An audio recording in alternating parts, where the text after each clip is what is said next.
Hello, Dad. I might have a bit of a situation.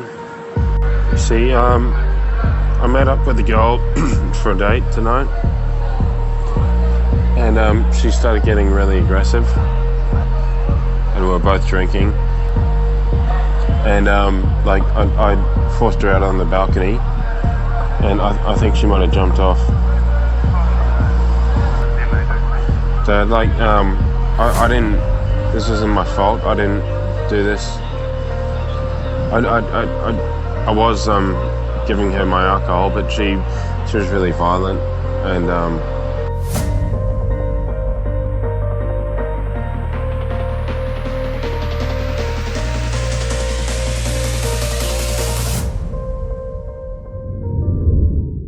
Telepon tersebut yang baru lu dengerin adalah suara seorang laki-laki dengan nama Gable Tosti, berumur 28 tahun, lagi teleponan sama bapaknya, dan telepon tersebut kejadiannya beberapa menit setelah Warina Wright, ceweknya dia yang dia ketemuin dari Tinder, baru saja melompat dari lantai 14 di apartemennya Gable Tosti. Gable, si cowok ini menyatakan bahwa Warina sangat mabok, di mana Warina itu nekat mencoba untuk ngelangkahin railing balkon dan lompat ke kematiannya.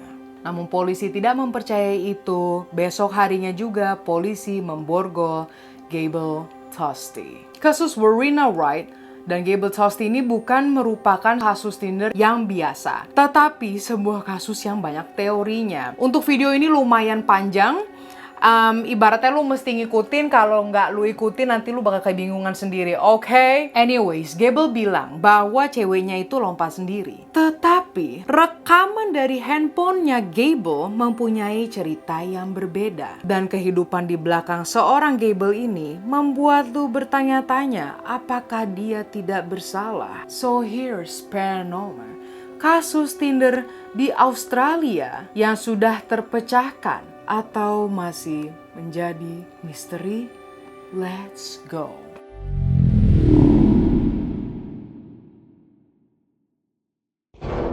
Bitch, oh my god, gue kelihatan pucet.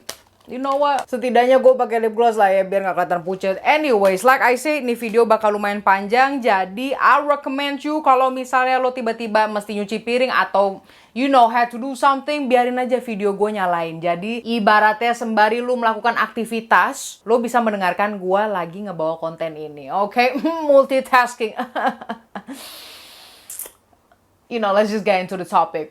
Nah, gue nih jarang-jarang ngebahas kasus yang kejadiannya di Australia. Matter of fact, this is the very first time gue ngomongin kasus di Australia. So, lokasi yang akan kita omongin sekarang lebih tepatnya di Surfers Paradise, Gold Coast, Australia. Ya, pokoknya laut deket gedung-gedung tinggi lah ya. Versi lebih bersihnya Miami, Florida, you know what I'm saying? Of course, di sana juga ada district entertainment. Selain pantai, udah pasti ada beach club, clubs gitu, night bars, this and that, ya buat hura-hura lah. Of course, itu karena tourist destination dan tempat dimana orang-orang Australia pun juga seneng kesana. Ketika gue bilang di Surfers Paradise Gold Coast ini ada district entertainment dan club-club, udah pasti banyaklah anak-anak muda yang mencari cinta 1 malam, 2 malam, atau 3 malam, I don't know. Dan di salah satu orang-orang tersebut ada seorang predator yang otaknya nggak ada masa depan,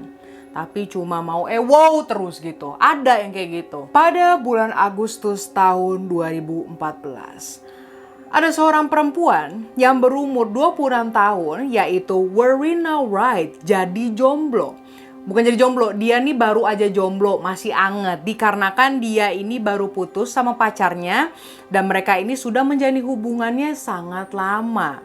You already know what it is, yang namanya perempuan dan break up, apalagi putus dengan seseorang yang long term gitu ya. Satu, ada perempuan yang mengisolasikan diri dulu untuk ngumpulin tenaga dan perasaannya, nge-recharge lah ya. Dan ada juga yang langsung melakukan apapun untuk move on, yang menurut gue dua-duanya itu juga bagus lah ya. Nah, Warina adalah tipe yang kedua ini, dimana dia nggak mau tahu, gue pengen seneng-seneng, gue pengen cepat move on, I will do anything that makes me happy, which is good, bagus. So, akhirnya dia memutuskan untuk berlibur ke Surfers Paradise Gold Coast ini. Sembari juga dia untuk mengunjungi pesta pernikahan temannya. Ya udah deh, sekalian liburan. Ketika dia di sana, dia login aplikasi Tinder.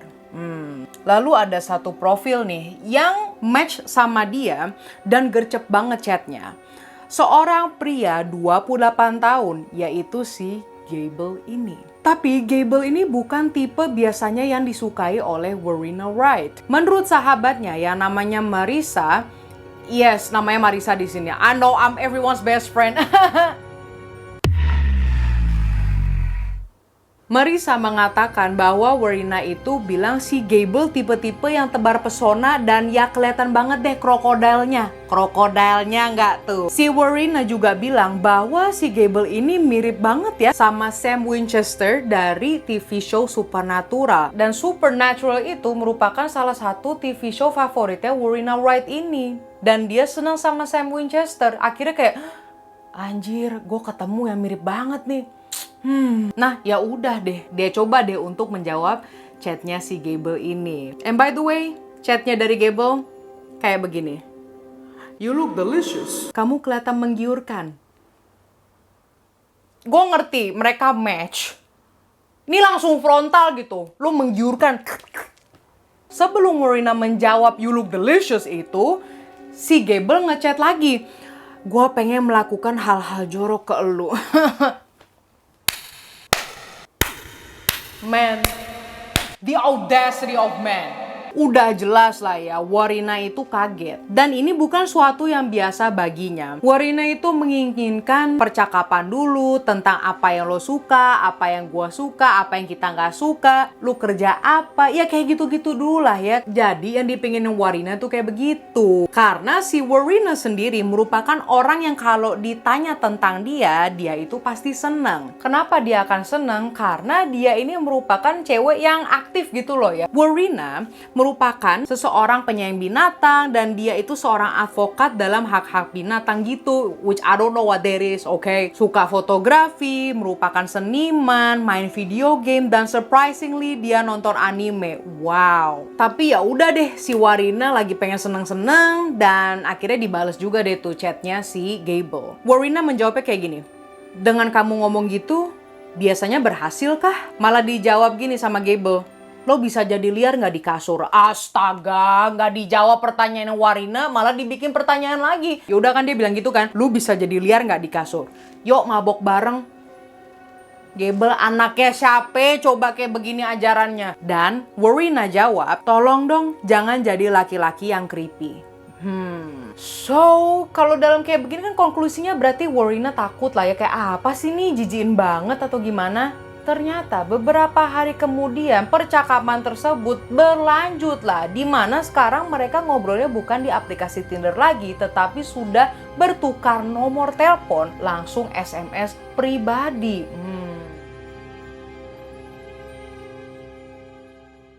Pada Agustus tanggal 7, Gable dan Warina akhirnya ketemuan deh.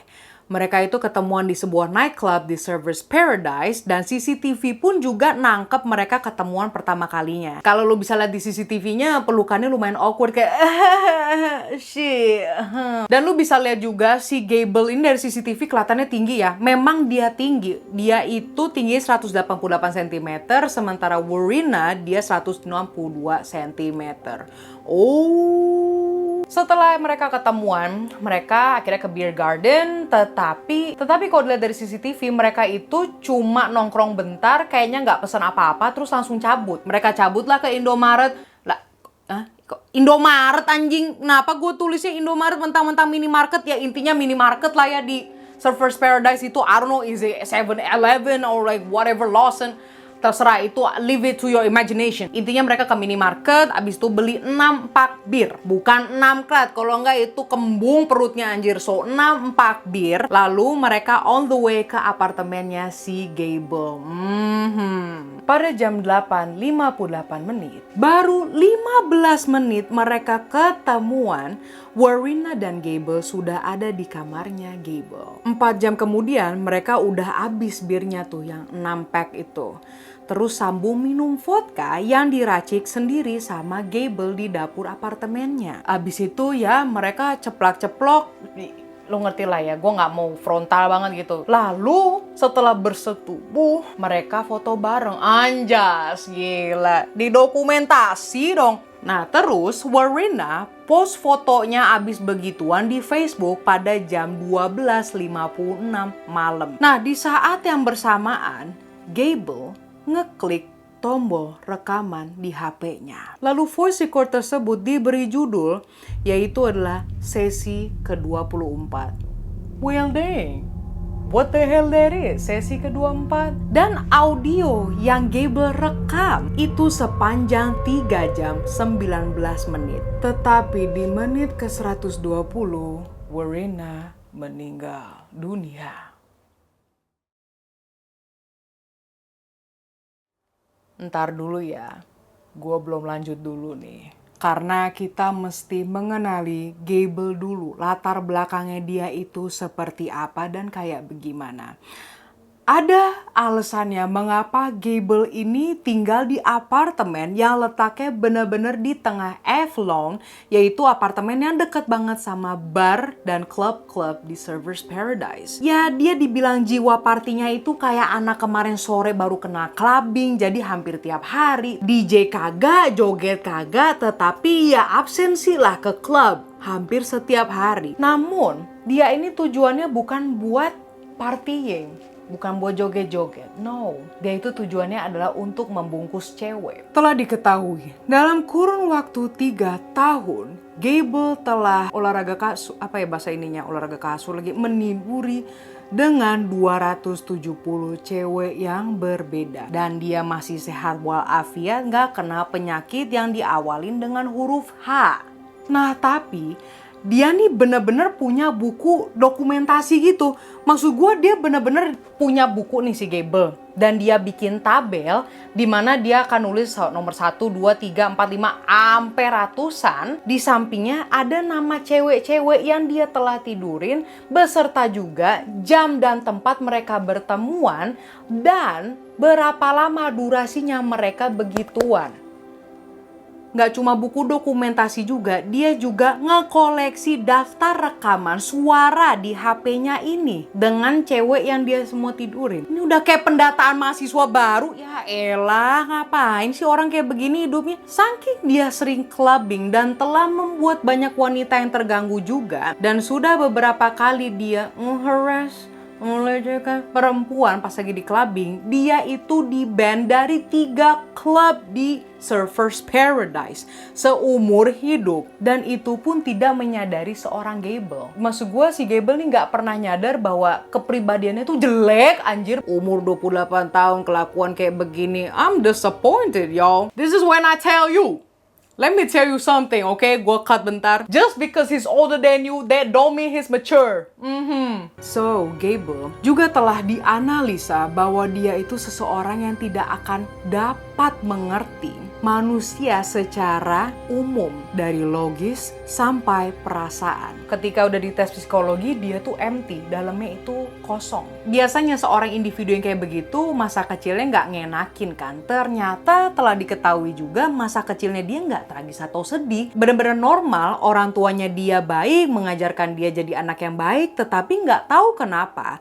Selama dia masih muda, Gable itu sering mengidap anxiety yang berlebihan. Dan itu anxiety hilang ketika dia udah mau lulus SMA karena Gable baru kenalan sama yang namanya dengan alkohol. Dan menjadi berubah. Terus gak lama kemudian, dia membuka bisnis, gengs. Nah, tapi dia ini bisnis pembuatan kartu identitas palsu dan dijualin ke anak-anak yang di bawah umur, biar anak-anak yang di bawah umur ini bisa beli alkohol dan masuk ke klub-klub lah ya. Nah, terus pada waktu yang bersamaan, dia ini mulai glow up. Jadi ikut komunitas bodybuilding, olahraga sampai keker, dan dia itu salah satu member premium di forum bodybuilding gitu. Lalu kita ke tahun 2004. Dia ketahuan membuat KTP palsu sama polisi. Ternyata nggak cuma itu aja. Dari data laptopnya, polisi menemukan bahwa dia juga mempunyai bisnis lain selain bisnis pembuatan KTP, yaitu bisnis pembuatan uang palsu yang 97% mirip dengan uang original. Hampir asli banget. Jadi sih kalau gue bisa lihat emang dia bisnis gelapnya mantep juga sih. Bikin uang mirip banget, terus KTP palsu. Akhirnya dia ditangkep, tapi dia nggak dipenjara sama sekali. Jatuhnya dia itu kayak dikasih community service. Community service tuh dia mau nggak mau harus nyapu jalanan, bersihin sampah. So setelah dia menyelesaikan community service-nya itu untuk make up his mistakes, dia mulai bekerja di perusahaan karpet punya bapaknya ini. Tetapi dia bukan menjadi marketing atau manajer dalam perusahaan bapaknya, malahan dia menjadi tukang yang ngeinin karpet, yang masang karpet. Nah,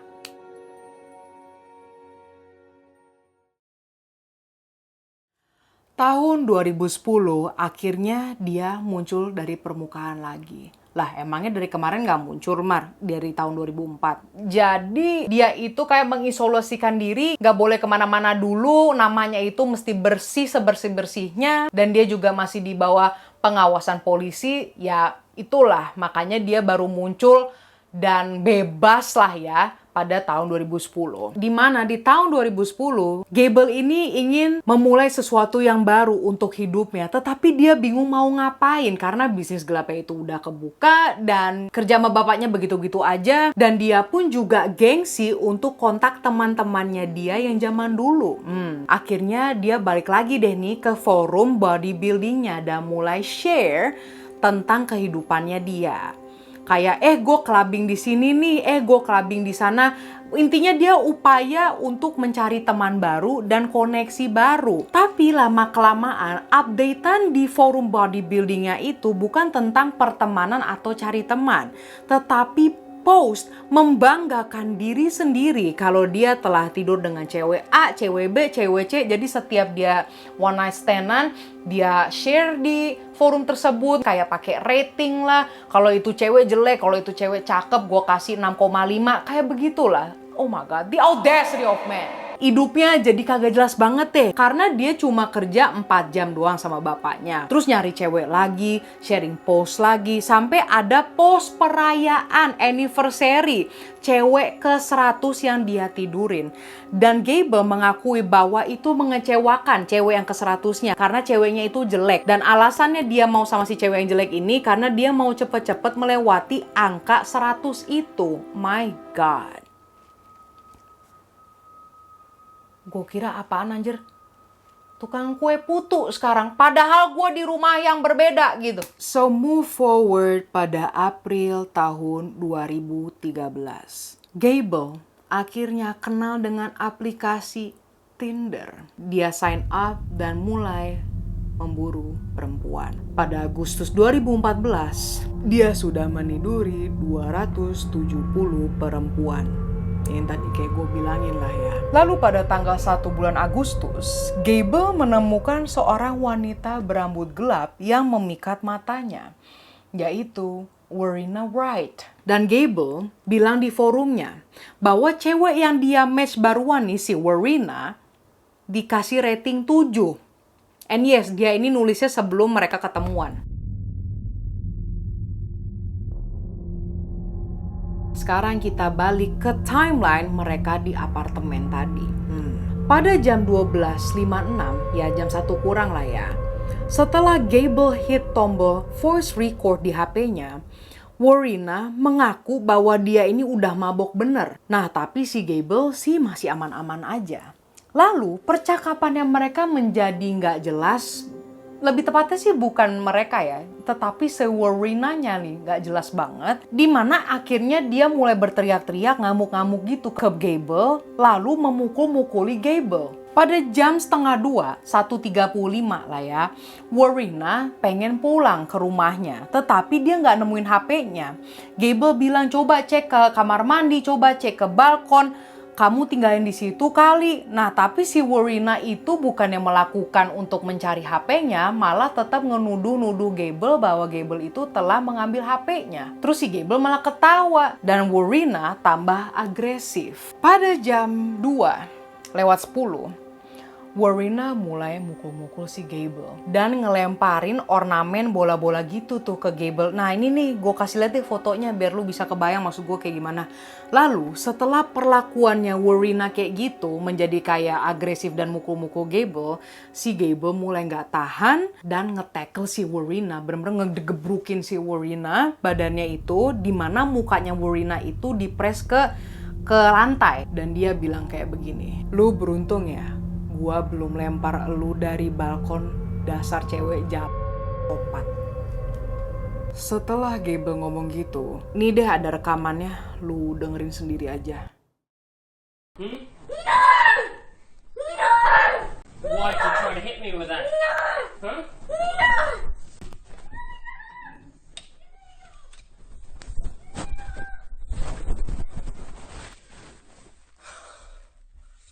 Dia teriak, no, no, let me go home, biarkan aku pulang, beberapa kali.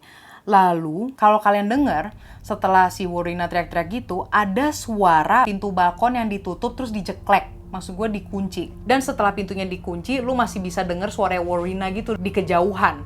Masih ngomong let me go home gitu. Setelah suara pintunya udah ditutup, ya kan? Gak lama setelah teriakan itu, Gabriel Widener, yaitu penghuni apartemen di bawahnya Gable banget nih, kebangun karena ada suaranya si Warina itu.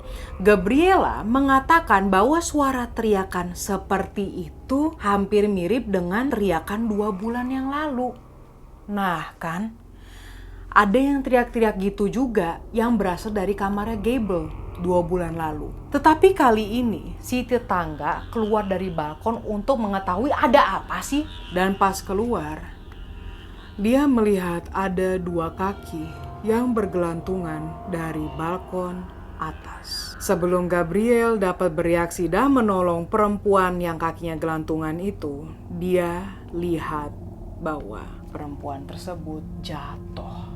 Gable mengatakan bahwa dia tidak melihat Warina lagi di balkon. Dan bahkan dia bilang bahwa dia tidak mendengar wanita itu teriak-teriak. Dah suaranya ketangkep di voice recordnya Gable. Setelah kejadian tersebut, Gable tidak menelpon polisi dan tidak ngecek ke balkon lagi. Beberapa menit setelah Warina jatuh, Gable turun ke bawah dan keluar jalan-jalan keliling gitu. Pada jam 3:11, Gable berhenti ke sebuah toko dan beli 1 pizza. Dia makan di tengah jalan lalu telepon bapaknya, yaitu voice recording yang tadi gue setel di awal. Dia bersumpah ke bapaknya bahwa dia tidak mendorong Warina. Lalu bapaknya gak lama kemudian nyamperin Gable dan bawa dia pulang ke rumah orang tuanya itu.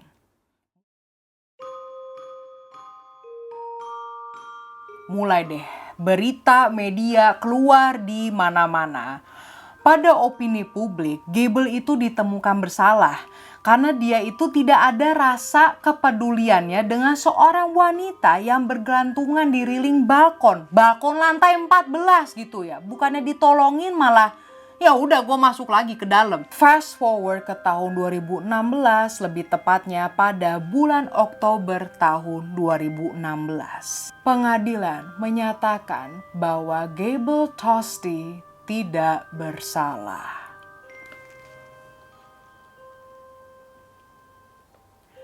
Gua kira sistem keadilan Amerika doang ya yang geblek ya. Tetapi kalau kita trace back dan kita analisa lagi, mungkin pihak pengadilan mempunyai alasan yang kuat juga di mana mereka memutuskan bahwa Gable itu tidak bersalah. So, ini ada dua teori. Teori pertama adalah Gable dan Warina, mereka ini ngargumen lah ya di balkon, lalu si Gable mengunci Warina dari dalam. Jadinya si Warina itu masih di balkon di luar dan kekunci. Kan lu bisa denger sendiri kan dari voice recordingnya itu ada suara pintu kekunci, Warina masih teriak-teriak kedengeran dan Warina bingung mau pulang gimana. Akhirnya dia mencoba untuk ngelompat dari balkon. Niatnya Warina adalah dia mau landing di balkon bawah, si balkonnya tetangganya si Gable itu.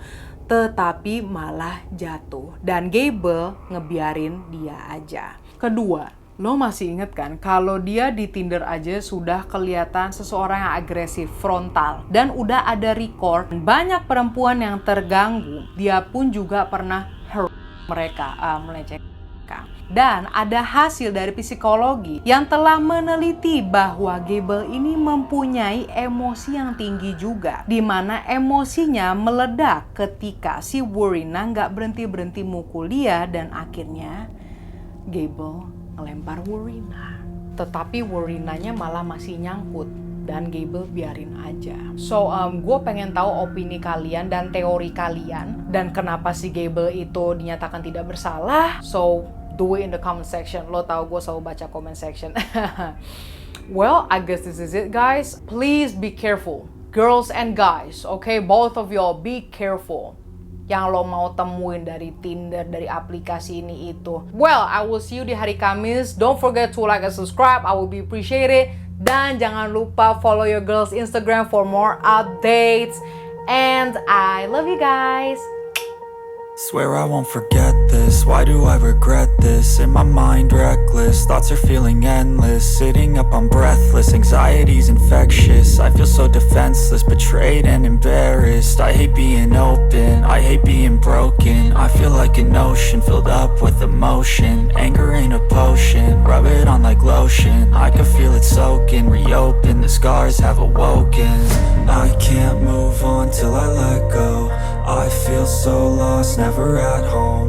Need to be strong, every breath hold. Cause I can't move on till I let go.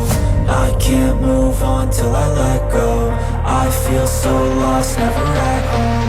Need to be strong, every breath hold. Cause I can't move on till I let go.